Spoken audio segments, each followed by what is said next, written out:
How?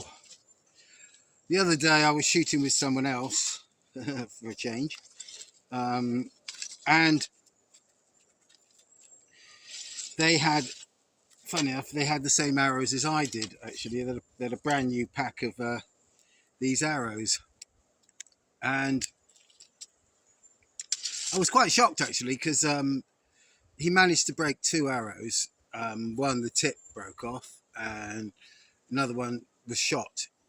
I don't know who shot it, but it was shot in the middle and it broke. And he just discarded both of them. And I said, well, no. I said, don't just discard them. They're eminently repair. I said, they're eminently repairable. And he said, well, why should I bother repairing when I could just go out and buy a new one? And this is one of his arrows that he broke, and it was broken there. So all I've done is taken a bit of fiberglass tube, inserted it in there, and just glued the whole thing back together again. Now the good thing is it raises the weight of this. This is now 650 grain, which I am shooting with this 80-pound H1, which is my current bow of choice everywhere now. This is the one that I'm enjoying shooting at the moment. If you go over to the Fateful Force, you will see how he puts one of these up against, he puts a 100-pound version of this. This is an 80-pound. He puts the 100-pound version up against a 113-pound longbow.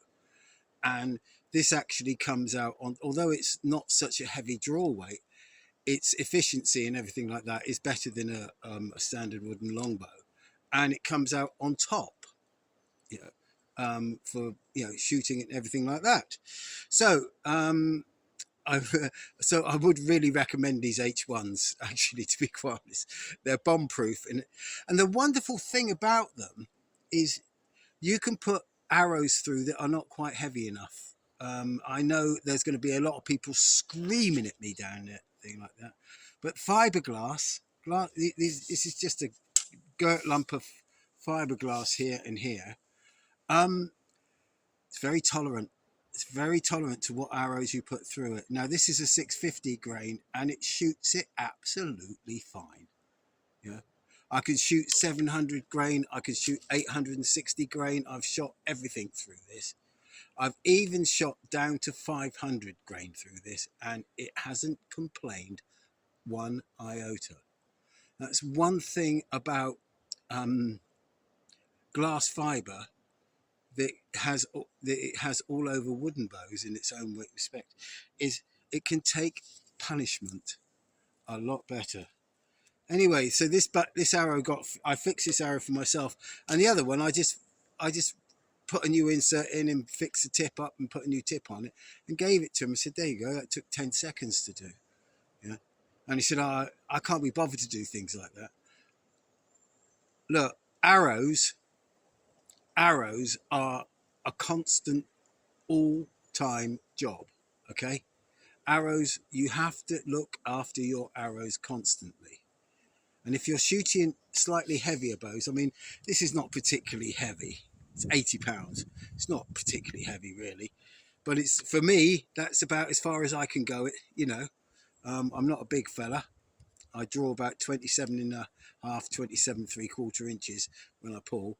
Our overall height is 5'10". Well, no, it used to be 5'10". It's about 5'8.5" now. As you get older, you shrink down. So I don't know if that it works that way, but my draw now is about 20. If I'm to my ear here, that's about 27.75. So I don't have a big long draw. And also I got both collarbones have been smashed at least twice each, and in short-term things as well. Long story, but yeah. But so these collarbones are all a bit mangled. So yeah, my draw length is about 27.75 on a good day. You know, so I'm probably only getting shy of 80 pounds out of this, but boy does it shoot lovely. So if you want a good decent bow, you can do a lot worse than buying one of these. the H1 bow from Alibow. Take care.